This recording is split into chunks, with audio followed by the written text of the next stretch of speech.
Praise the Lord. आप सभी को परमेश्वर बहुत सारी ब्लेसिंग दे। मैं प्रभु का दास आप सभी का परमेश्वर की हजूरी में स्वागत करता हूं। आज मैं एक बहुत ही अद्भुत कहानी पर बात करने के लिए जा रहा हूं, जिससे आप बहुत कुछ सीखेंगे। मैं आपको बताना चाहता हूं कि हमारे चर्च में बाइबल स्टडी चल रही है, पवित्र बाइबल का अध्ययन हो रहा है, जिसमें हिस्ट्री और पवित्र बाइबल के बहुत सारे विषयों पर ट्रेनिंग और स्टडी की जा रही है, जिसमें हमारे वॉलंटियर्स, पास्टर्स और स्पिरिचुअल सन्स एंड डॉटर्स जो दूसरी स्टेटों से भी हैं, वो भी वचन को सीख रहे हैं। और कुछ पास्टर्स की ओर से और वॉलंटियर्स की ओर से मुझे यह पूछा गया कि एक फ़िल्म जो सच्ची कहानी यानी सच्ची स्टोरी पर बनी हुई है, उसमें क्या दिखाया गया है कि एक लड़की के अंदर दुष्ट आत्मा होती है और कुछ पास्टर्स, पादरी उस दुष्ट आत्मा को निकालने की कोशिश करते हैं, परंतु वो इस दुष्ट आत्मा को नहीं निकाल पाते, जिसके कारण लड़की की मौत हो जाती है। तो उसके ऊपर जो फिल्म बनी है, इस फिल्म में दिखाया गया है कि शैतान जो है वो पास्टर से तकड़ा है, पास्टर से ज़्यादा पावरफुल है। या परमेश्वर को इस फिल्म में नीचा दिखाया गया है और शैतान को ऊंचा दिखाया गया है। तो उन्होंने मुझे कहा कि आप इसके बारे में बताएं। तो मेरे प्रियो, मैं आप सभी को उस लड़की की कहानी के बारे में बताने जा रहा हूं। उसकी लाइफ के ऊपर बहुत सारी कंट्रोवर्सी हुई, बॉलीवुड की फिल्में बनी, बहुत सारे न्यूज़ आर्टिकल्स बने, बहुत सारे यूट्यूबर्स ने उस लड़की की लाइफ के ऊपर वीडियोस भी बनाई, और इसमें परमेश्वर को नीचा किया गया और शैतान को ऊंचा किया गया। इसमें यह दिखाया गया कि शैतान होता ही नहीं है और परमेश्वर भी नहीं होता है। क्यों पास्टर्स, पादरी उस लड़की के अंदर से दुष्ट आत्मा नहीं निकाल पाए, और क्या इसके पीछे की कहानी है, आज हम इस स्टोरी से सीखने जा रहे हैं। तो आज जिस लड़की की कहानी मैं आपको बताने जा रहा हूं, उसका नाम है एनालीज मिशेल। एनालीज मिशेल का जन्म 21 सितंबर 1952 को पश्चिम जर्मनी के एक छोटे से गांव लिफिंग बफेरिया में हुआ। यह एक धार्मिक कैथोलिक परिवार था। उसकी कहानी विश्व भर में इसलिए प्रसिद्ध हुई क्योंकि उसने कथित तौर पर शैतानी आत्माओं द्वारा ग्रस्त होने के कारण लंबा दर्दनाक दुख सहा। यह दुख बहुत ही भयानक था, जिसके कारण उसकी मौत हो गई, उसकी मृत्यु हो गई। जब हम उसके शुरुआती जीवन और उसकी बीमारी को देखते हैं, जब एनालीज 16 साल की थी तो उसे एक अजीब तरह का दौरा पड़ा। डॉक्टरों ने उसे टेम्पोरल लोब एपिलेप्सी नामक बीमारी बताया, जो मिर्गी का एक प्रकार है और उसमें इंसान मति भ्रम हो सकता है। एनालीज को दवाइयाँ दी गई, लेकिन उसकी हालत सुधरने के बजाय और भी ज़्यादा बिगड़ने लगी। वह कहती थी कि उसे शैतानी चेहरे दिखाई देते हैं और उसे लगता है कि कोई शैतान उसे कब्जे में ले रहा है। एनालीज ने खुद यह दावा किया कि उसके अंदर कई शैतानी आत्माएं हैं, जैसे यहूदा इस्करियोती की आत्मा, हिटलर की आत्मा और लूसीफर की आत्मा, और भी बहुत। वह खुद को पीटती थी, खाना पीना छोड़ देती थी और धार्मिक वस्तुओं से नफरत करती थी। उसके माता पिता ने उसको मानसिक बीमारी नहीं समझा, बल्कि उन्होंने सोचा कि यह शैतान के कब्जे में है। फिर उन्होंने एक्सोर्सिज्म की प्रक्रिया को शुरू किया। मैं बताना चाहता हूं कि कैथोलिक चर्च के कुछ पादरियों की ओर से 10 महीने तक एनालीज पर 67 टाइम एक्सोर्सिज्म किया गया। इन सेशनों में उन्होंने शैतानों को बाहर निकालने के लिए विशेष प्रार्थनाएं, धार्मिक विधियां अपनाई। इन सेशनों की रिकॉर्डिंग आपको इंटरनेट के ऊपर भी मिल जाएगी, जो अब भी मौजूद है। मेरे प्रियो, 1 जुलाई 1976 को एनालीज मिशेल की मृत्यु हो गई। उसकी मृत्यु भूख से हुई। उस समय उसका वजन 30 किलो था। उसने खाना पानी लेना बिल्कुल ही बंद कर दिया था। इस घटना के बाद जर्मनी में बड़ा कानूनी मामला भी चला। उसके माता पिता और दोनों पादरियों को हत्या में लापरवाही बरतने के लिए दोषी ठहराया गया। मेरे प्रियो, जैसे ही आपने इस पूरी कहानी को सुना है कि एक लड़की के अंदर बहुत सारी दुष्ट आत्माएं, डीमंस थे, और कुछ पादरियों की ओर से उन दुष्ट आत्माओं को निकालने की कोशिश की गई, लेकिन पास्टर्स, वो पादरी दुष्ट आत्माओं को 10 महीने तक मेहनत करने के बाद भी उस लड़की से नहीं निकाल पाए, जिसके कारण उस लड़की की मृत्यु हो गई। कई लोगों का विश्वास है कि उसे बीमारी थी, कई लोग कहते हैं कि सचमुच उसके अंदर दुष्ट आत्मा थी। लेकिन आज के समय में इस कहानी को बहुत ज़्यादा उछाला गया, इस पर मूवीज़ बनी, इसमें दिखाया गया कि परमेश्वर में इतनी सामर्थ नहीं जितनी शैतान में सामर्थ है। इसमें दिखाया गया कि शैतान ज़्यादा पावरफुल है और पादरी जो पास्टर है वो इतना पावरफुल नहीं है। और इस घटना से लोगों ने ये भी साबित करने की कोशिश की कि दुष्ट आत्माएं होती ही नहीं है। आज कई लोग इस बात के लिए क्वेश्चन उठाते हैं कि दुष्ट आत्मा है ही नहीं है, और अगर दुष्ट आत्माएं थी तो पादरी उन दुष्ट आत्माओं को क्यों नहीं निकाल सके। और आज मैं आपको बता रहा हूं इस घटना के पीछे की कहानी कि वो पास्टर्स, वो पादरी 10 महीने का परिश्रम करने के बाद भी, 67 टाइम ट्राई करने के बाद भी उस दुष्ट आत्माओं को उस लड़की से क्यों नहीं निकाल पाए। इसके कुछ कारण हैं, आइए हम देखेंगे। सबसे पहला कारण हम देखेंगे कि उन पादरियों के अंदर परमेश्वर की सामर्थ्य का होना जरूरी था। हो सकता है कि वो पादरी परमेश्वर के साथ उतने कनेक्ट ना हो, क्योंकि दुष्ट आत्मा निकालने की प्रक्रिया जो है यह एक आत्मिक और गहरे संयम को दर्शाती है। इसमें इंसान का शुद्धिकरण होना ज़रूरी है, उसका अभिषेकित होना ज़रूरी है, उसके अंदर परमेश्वर की सामर्थ और पवित्र आत्मा की अगुवाई का होना बहुत ही ज़रूरी है, जिसमें कोई बाधा नहीं हो सकती है। जैसा कि आप सबने कहानी में देखा कि ये जो पादरी पास्टर थे ये कैथोलिक चर्च के पादरी थे। हम कैथोलिक चर्च में देखते हैं कि बहुत सारे पास्टर्स एज अ जॉब वहाँ पे काम करते हैं। एक जॉब करने वाले व्यक्ति में और एक चुने हुए व्यक्ति में बड़ा फ़र्क होता है। एक परमेश्वर का दास जो सिर्फ ड्यूटी करता है सुबह 10 बजे से लेकर रात के 5 बजे तक या किसी भी फिक्स टाइम के लिए, लेकिन एक प्रभु का दास होता है जो परमेश्वर की ओर से डेडिकेटेड होता है, चुना हुआ होता है, जिसके अंदर दान, वरदान और बुलाहट होती है। इसके लिए बहुत सारी प्रार्थनाएं, कठिन परिश्रम, फास्टिंग करने पड़ते हैं, परमेश्वर से दान और वरदान लेने पड़ते हैं, अपने आप का त्याग करना पड़ता है और अपने आप को मार करके शरीर से निकल करके आत्मा में भक्ति करना पड़ता है। तब जाकर के आपके अंदर परमेश्वर की सामर्थ्य आती है और दुष्ट आत्माएं आपसे डरती है। क्योंकि पवित्र बाइबल अफिसियों की पत्री उसके 6 अध्याय में लिखा है, हमारी लड़ाई लहू और मांस से नहीं परंतु अंधकार के साथ हैं, शैतान के साथ हैं, आत्मिक सेनाओं के साथ हैं। मैं आपको बताना चाहता हूँ ये शरीर की लड़ाई नहीं, ये आत्मिक लड़ाई है, और जो लड़ने वाला है उसे आत्मिक होना बहुत ही ज़रूरी है। मैं कैथोलिक चर्च के सारे पादरी और पास्टर्स को नहीं बोल रहा हूं, बहुत अच्छे पास्टर्स, हिस्ट्री में बहुत बड़े बड़े सेंट भी हुए हैं जो बहुत पावरफुल थे, लेकिन ऑलवेज सारे ऐसे नहीं होते। आज इस मूवी के ऊपर कई लोगों ने बहुत सारा ट्रोल किया, कई लोगों ने इस पर वीडियोस बनाई, यूट्यूबर्स ने परमेश्वर को नीचा करने की कोशिश की और बहुत सारे फिल्म मेकर्स ने यह साबित कर दिया कि दुष्ट आत्माएं होती ही नहीं। परंतु मैं आपको बताना चाहता हूं, अगर आप एक डॉक्टर के पास जाकर मेडिसिन खाते हैं, आप चंगे नहीं होते हैं, तो इसका मतलब ये नहीं सारे डॉक्टर ही अच्छी मेडिसिन नहीं देते हैं। इसी तरह से अगर एक पास्टर के पास जाकर आपकी लाइफ में कोई ब्लेसिंग नहीं आई या आपको छुटकारा नहीं मिला, तो इसका मतलब ये नहीं कि सारे पास्टर्स के पास पावर्स नहीं है। जो जितना ज़्यादा परमेश्वर के साथ कनेक्शन में है वो उतना ही ज़्यादा सामर्थी होगा। जो जितना ज़्यादा परमेश्वर के सामने घुटने टेकर प्रार्थना करता है उसके पास उतने ही ज़्यादा दान वरदान होंगे, क्योंकि शैतान पवित्रताई से डरता है, शैतान प्रार्थना करने वाले व्यक्ति से डरता है। हम यीशु मसीह की लाइफ को देखते हैं, जब वो शरीर में इस दुनिया में आए थे तो यीशु मसीह के सामने दुष्ट आत्माएं टिक नहीं पाती थी।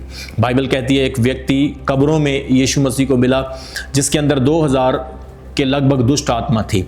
वो यीशु के चरणों में आकर के गिर गया। भले ही लोगों को पत्थर मारता था, उसे जंजीरों से बांधा गया, उसने जंजीरों को भी तोड़ दिया, लेकिन जब वो प्रभु के सामने आया तो वो उसके कदमों में गिर गया और कहने लगा, परम प्रधान के पुत्र यीशु, तू मुझे क्यों कष्ट देता है। सो मेरे प्रियो, यीशु मसीह के सामने दुष्ट आत्माएं टिक नहीं पाती थी, क्योंकि यीशु मसीह सामर्थी और पवित्र है। इसी तरह से एक पास्टर को दुष्ट आत्मा निकालने के लिए सामर्थी और पवित्र होना पड़ेगा। उसके अंदर परमेश्वर की बुलाहट का होना जरूरी है। जॉब ही दुष्ट आत्माओं के ऊपर हावी नहीं, पर आपको अपना पूरा जीवन परमेश्वर को डेडिकेटेड करना पड़ता है। और जो फिल्म बनाने वाले लोग ये सोचते हैं कि दुष्ट आत्मा होती ही नहीं है, मैं आपको बताना चाहता हूँ परमेश्वर भी है, दुष्ट आत्माएं भी है, रात भी है, दिन भी है, अच्छाई भी है, बुराई भी है। इसलिए परमेश्वर कहता है कि अगर आप आत्मिक चीज़ों पर अधिकार पाना चाहते हैं तो आपको आत्मिक बनना होगा। सो मेरे प्रियो, एनालीज मिशेल के अंदर जो दुष्ट आत्माएं थी उनको वो पादरी इसलिए नहीं निकाल पाए क्योंकि हो सकता है उनकी प्रार्थना, भक्ति, उनका पवित्र जीवन इतना ज़्यादा मजबूत ना हो, या इसके और भी बहुत सारे कारण हो सकते हैं। दूसरी बात होती है कि जो व्यक्ति दुष्ट आत्मा से ग्रस्त है उसका अपना विश्वास भी परमेश्वर पर होना चाहिए, या वो खुद भी इस बात का अंगीकार करे कि परमेश्वर मुझे बचा, मुझे इस शैतान से, इस दुष्ट आत्मा से आज़ाद कर, तब वो इससे आज़ादी पा सकता है। लेकिन इस कहानी में कुछ रिपोर्टर्स के अनुसार एनालीज ने स्वयं कहा था कि मुझे दूसरों की पीड़ा सहनी है, यानी वह अपने दुख को ईश्वर की योजना का हिस्सा बता रही थी। उसने मुक्ति की इच्छा छोड़ दी थी। वो अपने आप में यह सोचने लगी थी कि मुझे छुटकारा नहीं पाना है। अगर कोई व्यक्ति स्वयं इच्छा छोड़ देता है तो कोई भी प्रार्थना उस पर असर नहीं करती है जब तक वह खुद मुक्त ना होना चाहे। उसके अंदर इच्छा होनी चाहिए, डिज़ायर होनी चाहिए कि मैं मुक्त होना चाहती हूँ। तो इस कहानी में हम क्या सीखते हैं कि उस लड़की की डेथ बीमारी की वजह से नहीं हुई। उस लड़की की डेथ इसी कारण की वजह से हुई कि वो पादरी, वो पास्टर्स जो थे उस लड़की से दुष्ट आत्मा को नहीं निकाल पाए। और ऊपर वाली कहानी में मैंने आपको बताया भी है कि उसके फैमिली मेंबर्स ऑलरेडी डॉक्टर्स के पास जा चुके थे। डॉक्टरों ने जो बीमारी बताई थी उसकी दवाइयाँ भी दी थी और उसका बहुत समय तक इलाज भी किया था, लेकिन वो ठीक नहीं हुई। लेकिन जिस प्रकार से वो अपने मुंह से बोलती है कि मेरे अंदर दुष्ट आत्मा है, मेरे अंदर यहूदा इस्करियोती की, लूसीफर की, हिटलर की आत्मा है, तो इसका मतलब ये था कि उसके अंदर दुष्ट आत्मा थी। परंतु वो पादरी इसलिए नहीं निकाल पाए क्योंकि वो पादरी आत्मिक नहीं हो सकते, या उनका रिश्ता परमेश्वर के साथ इतना मजबूत नहीं हो सकता। मेरे प्रियो, शैतान उसी से डरता है जो इंसान परमेश्वर में मजबूत होता है, जिसका कनेक्शन खुदा के साथ स्ट्रांग रहता है। मेरे प्रियो, जब मैंने इस फिल्म को देखा, मेरे टीम के लोगों ने बताया कि आप जरूर देखें, और मैंने इस फिल्म को देखा और मैंने देखा कि किस प्रकार से क्या क्या उस लड़की के जीवन में हुआ। हमने देखा कि एक तरफ बताया जा रहा है कि उसको दिमागी बीमारी थी, दूसरी तरफ डीमंस साफ उसमें दिखाए गए। उसकी चीखें, उसकी आवाज़ें आज भी इंटरनेट के ऊपर आप सुन सकते हैं, और उसका बिहेवियर बिल्कुल ऐसा जैसे उसके अंदर दुष्ट आत्माएं थी। उसकी तबीयत दवाई देने के बाद भी नहीं सुधरी, हमने देखा है कि और ज़्यादा बिगड़ती गई। तो आज जो लोग इस बात का शोर मचाते हैं कि दुष्ट आत्माएं होती ही नहीं, वही लोग सबसे ज़्यादा दुष्ट आत्माओं पर विश्वास करते हैं। जो लोग शोर मचाते हैं कि शैतान होता ही नहीं, सबसे ज्यादा वो शैतान के पुजारी होते हैं। वो ऐसा क्यों करते हैं? क्यों वो शैतान को नकारते हैं? यह प्रश्न बहुत ही गहरा और रोचक है। अगर शैतानी आत्माएं वास्तव में वजूद रखती है, जैसा कि पवित्र बाइबल बताती है कि शैतान है, लेकिन शैतान को मानने वाले हमेशा शैतान के अस्तित्व को, उसकी एग्जिस्टेंस को छुपाते हैं। उसका कारण क्या है? आइए हम इसे अलग दृष्टिकोण से समझेंगे।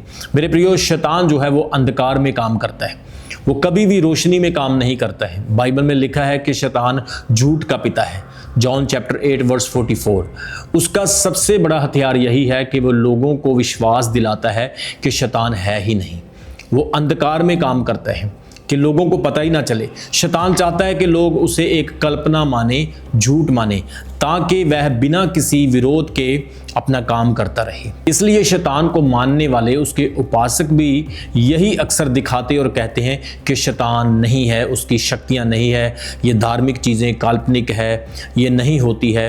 लेकिन अंदर अंदर से वो शैतान के साथ जुड़े होते हैं और शैतान के कामों पर विश्वास भी करते हैं। आपने देखा होगा जो शैतान का इनकार करते हैं, जो साइंस पर बिलीव करते हैं, जो अपने आप को नास्तिक कहते हैं, जो अपने आप को बिल्कुल कहते हैं कि मैं शैतान पर, परमेश्वर पर भी विश्वास नहीं करता हूं, वो लोग आपको सबसे ज़्यादा शैतान के चिन्ह बनाते हुए दिखाई देंगे, शैतान के साइंस बनाते हुए दिखाई देंगे। फिल्मों में, गानों में, अपने जीवन के निजी हिस्सों में वो आपको शैतान के चिन्ह, साइंस और उसके रिचुअल्स करते हुए दिखाई देंगे। इसलिए शैतान अंधकार में काम करता है। और दूसरा, वो छल और धोखे से आपके ऊपर कंट्रोल करने की कोशिश करता है। शैतान और उसकी आत्माएं छल करती है, धोखा देती है, भ्रम फैलाती है, और उसके अनुयायी भी इसे अपनाते हैं और सार्वजनिक तरीके से, पब्लिक तरीके से ऐसा करते हैं। शैतान जो है वो अंदर ही अंदर गुप्त तरीके से अपना काम करता है, क्योंकि झूठ की चादर में लिपटे सत्य को वो छुपाता है। यही शैतान का काम है। शैतान शो नहीं करना चाहता। अगर वो शो करेगा तो लोगों को पता चल जाएगा। वो अपना काम भी कर रहा है और लोगों को एहसास भी दिला रहा है कि वो नहीं है। तीसरी चीज़, समाज में वो विरोध का डर रखता है। कई बार शैतान के उपासक जानते हैं कि अगर हम खुलकर शैतान को स्वीकार करेंगे, उसकी पूजा करेंगे, तो समाज हमें अस्वीकार कर देगा, उन पर कानूनी कार्रवाई भी हो सकती है। इसलिए वे शैतान की आराधना उपासना गुप्त तरीके से करते हैं। आप बॉलीवुड के, हॉलीवुड के बहुत सारे एक्टर्स को, बहुत सारे सेलिब्रिटीज़ को देख सकते हैं जिन्होंने इस बात का कन्फेशन किया है, इकरार किया है कि जब वो बॉलीवुड में थे, फिल्मों में थे, तो उनसे शैतान के बहुत सारे रिचुअल्स करवाए जाते थे। तो आज का मेन मसला क्या है? जैसे ही चर्च में लोगों के अंदर डीमंस निकलते हैं, लोगों की डिलीवरेंस होती है, तो वो कहते हैं नहीं नहीं नहीं, दुष्ट आत्माएं नहीं होती हैं। वो तर्क का और अपने नास्तिक होने का फ़ायदा उठाना शुरू कर देते हैं, इस बात को आगे रखना शुरू कर देते हैं। खुद तो वो शैतान के रिचुअल्स बनाते हैं, शैतान के चिन्ह बनाते हैं, लेकिन चर्च में जब किसी के अंदर शैतान आता है, दुष्ट आत्माएं निकलती है, तो वो क्या कहना शुरू कर देते हैं? नहीं नहीं, दुष्ट आत्माएं तो होती नहीं है, ये तो पखंड है, ये तो झूठ है, लेकिन खुद वो सब कुछ करते हैं। तो चौथी बात इस चीज़ से साबित होता है कि वो तर्क का और नास्तिक होने का सहारा लेते हैं। कुछ दुष्ट आत्माओं के उपासक अपने आप को नास्तिक और तर्कवादी बताते हैं। वो कहते हैं हम विज्ञान पर विश्वास करते हैं, वो विज्ञान का सहारा भी लेते हैं, लेकिन इन सारी चीज़ों के पीछे पीछे वो सारे काम जो है शैतानी करते हैं और धर्म को बदनाम करने की कोशिश करते हैं, परमेश्वर के विरुद्ध काम करने की कोशिश करते रहते हैं। उनका काम ही परमेश्वर के विरुद्ध होना है और परमेश्वर की उपासना करने वालों का विरोध करना है। पांचवी बात मेरे प्रियो आपको याद रखनी है कि शैतान अपनी योजना के तहत लोगों को फंसाना चाहता है। शैतान चाहता है कि लोग यह ना समझें कि किसके पीछे हम चल रहे हैं। इसलिए उसके जो उपासक हैं वो हमेशा शांति, ज्ञान, स्वतंत्रता जैसे शब्दों का प्रयोग करते हैं, इस्तेमाल करते हैं। वो पब्लिकली ये बोलते हैं कि परमेश्वर तुम्हें एक बंधन में रखता है, हम तुम्हें स्वतंत्रता देते हैं, क्योंकि हमारा पिता शैतान भी जो है वो स्वतंत्रता देता है। वो तुम्हें शराब पीने से, नशा करने से, तुम्हें अपना जेंडर चेंज करने से नहीं रोकेगा, वो तुम्हें किसी भी प्रकार की रिस्ट्रिक्शंस नहीं लगाएगा। लेकिन ये सारी चीज़ें जो है वो अंधकार में होती है, लेकिन इसकी रियलिटी लोगों को बाद में पता चलती है। आज बहुत सारे लोग जो है वो साइंस का सहारा लेते हैं। वो कहते हैं साइंस तो ईवल स्पिरिट पर बिलीव नहीं करती है, साइंस तो शैतान के ऊपर विश्वास नहीं करती है, साइंटिस्ट भी दुष्ट आत्माओं को निकारते हैं। लेकिन मैं आपको कुछ ऐसे वैज्ञानिक बताना चाहता हूं जिन्होंने शैतान की एग्जिस्टेंस पर, उसके होने पर विश्वास किया है। एक ऐसे साइंटिस्ट, वैज्ञानिक जिनका नाम है डॉक्टर रिचर्ड गैलागर। डॉक्टर रिचर्ड गैलागर एक अमेरिकन है। यह एकमात्र वैज्ञानिक हैं जिन्होंने खुलकर कहा है मैं एक वैज्ञानिक हूँ, लेकिन मैंने खुद ऐसे मसलों को, ऐसे मामलों को देखा है जो सामान्य मानसिक बीमारियों से नहीं है, वह शैतानी और शैतान के कब्जे वाले हैं। मेरे प्रियो, इस वैज्ञानिक ने कैथोलिक चर्च के साथ मिलकर एक्सोर्सिज्म में भाग लिया और दुष्ट आत्माओं को निकालने और उनका प्रैक्टिकल करने में बहुत सारा समय बिताया, जिसका सोर्स आपको वाशिंगटन पोस्ट इंटरव्यू 2016 में भी मिल जाएगा। तो इसलिए आज जो मैंने एनालिज मिशेल की कहानी आपको सुनाई है, जो बहुत फेमस है, अखबारों में, फिल्मों में और हर जगह पर मशहूर हुई, जिसके ऊपर लोगों ने परमेश्वर को नीचा और शैतान को ऊंचा करने की कोशिश की, जिसमें बहुत सारे यूट्यूबर ने यह बताया कि पादरी, पास्टर्स जो है वो शैतान को नहीं निकाल सके। मेरे प्रियो, मेरे जीवन का अनुभव है। मैंने अपने जीवन की 15 साल की सेवकाई में बहुत सारे इवल स्पिरिट्स को डीलिंग करते हुए देखा है। मैंने देखा है बहुत सारे लोगों के अंदर से दुष्ट आत्माएं निकली है। मैं भी इवल स्पिरिट की एग्जिस्टेंस पर विश्वास नहीं करता था। मैंने देखा कई ऐसे लोग जिनके शरीर के ऊपर ब्लेड लगते थे और ब्लड निकलता था। मैंने देखा कई लोगों के घरों में आग लग जाती थी। मैंने खुद अपनी आंखों से देखा है। आज भी वो लोग जिंदा हैं और मेरे पास हैं। मैं आपको उनकी गवाहियाँ बता सकता हूँ। ऐसे लोग मैंने देखे हैं जिनके घरों से बहुत सारी चीज़ें चोरी हो जाती थी। रात को उनके साथ कोई बात करता था, उनके साथ कोई फिज़िकल रिलेशन बनाता था, उनके साथ फिज़िकल एक्टिविटीज़ होती थी। उनके जीवन में, उनकी जनरेशन से ऐसी चीज़ें, ऐसी बातें होती आ रही थी। बहुत सारे ऐसे लोग जिनके बॉडी में, जिनके शरीर में वाइब्रेशन होती थी। डॉक्टरों ने चेक किया लेकिन कोई बीमारी नहीं पाई। बहुत सारे ऐसे लोग जो पीड़ा से, प्रॉब्लम से ग्रस्त थे, स्कैन कराने के लिए जाते थे, कुछ भी नहीं आता था, लेकिन जब वो परमेश्वर की हुजूरी में आए वो चंगे हो गए। सो इवल स्पिरिट डीमंस हैं। बहुत सारे एक्टर्स ने अपनी स्टेटमेंट दी है। अजय देवगन ने जब शैतान फिल्म की तो उन्होंने भी एक स्टेटमेंट दी कि मैंने शैतान की उपस्थिति को महसूस किया बहुत सारे एक्टर्स, बहुत सारे लोगों ने इसका अनुभव किया है। तो मैं यहाँ पे शैतान को ग्लोरीफाई नहीं कर रहा हूँ, मैं शैतान के अस्तित्व के बारे में बता रहा हूँ। जो लोग शैतान को छुपाते हैं, कहते हैं दुष्ट आत्माएं नहीं होती हैं, चर्च में जब किसी के अंदर दुष्ट आत्माएं आती है तो वो कहते हैं हम 2025 में जी रहे हैं, ऐसे कैसे हो सकता है। मैं आपको बता रहा हूँ, आपके लिए समय निर्धारित हो सकता है, आपके लिए समय की लिमिटेशन हो सकती है, लेकिन शैतान एक आत्मा है, एक गिराया हुआ फरिश्ता है, उसके लिए समय की, टाइम की कोई लिमिटेशंस नहीं है। जिस तरह से परमेश्वर कार्य करता आ रहा है, शैतान भी कार्य करता जा रहा है, लेकिन परमेश्वर इटर्नल है और शैतान का एक दिन अंत होगा, बाइबल ऐसा बताती है। मेरा विश्वास है आज की इस कहानी से आपने बहुत कुछ सीखा है। परमेश्वर की सामर्थ के बिना शैतान को निकालना असंभव है। शैतान से नहीं निकल सकता है, भूत को नहीं निकाल सकता है, लेकिन शैतान को निकालने के लिए रोशनी की ज़रूरत है, क्योंकि रोशनी से ही अंधकार ख़त्म होता है। और यीशु मसीह ने कहा है कि जगत की ज्योति रोशनी मैं हूँ। अगर आप शैतान, दुष्ट आत्मा, किसी जादू टोने या किसी भी प्रकार से आप पीड़ित हैं तो आप परमेश्वर के पास आएँ। यीशु मसीह के नाम में सामर्थ है, वो आपको दुष्ट आत्माओं से आज़ाद कर सकता है। आप हमारे चर्च में आ सकते हैं, विश्वास कर सकते हैं, परमेश्वर आपके जीवन में बड़े काम करेगा। शैतान की अस्तित्वता है, वो पॉलिटिकल तरीके से, फिज़िकल तरीके से, स्पिरिचुअल तरीके से भी अपना इन्फ्लुएंस रखता है। वो राजों को भड़का देता है, युद्ध शुरू करवा देता है। शैतान जो है वो बड़े बड़े काम करवा देता है। इसलिए शैतान के इन्फ्लुएंस से बचने के लिए आपको परमेश्वर की सच्चाई में आना ज़रूरी है, परमेश्वर के साथ जुड़ना ज़रूरी है, प्रभु के सारे हथियारों को लेना ज़रूरी है जो अफिसियों उसके 6 अध्याय में लिखे हुए हैं। मेरा विश्वास है आज के संदेश से आपने बहुत सारी ब्लेसिंग पाई है। परमेश्वर आप सभी को ब्लेस करे। आमीन। God bless you. अभी हमारे चैनल को सब्सक्राइब करें। हमारे चैनल का नाम है रमन हंस मिनिस्ट्रीज और नीचे दिए गए बेल आइकन पर प्रेस करें। आप हमें फेसबुक पर भी फॉलो कर सकते हैं। हमारा फेसबुक पेज है रमन हंस मिनिस्ट्रीज। हमारा प्रेयर लाइन नंबर है 0160500800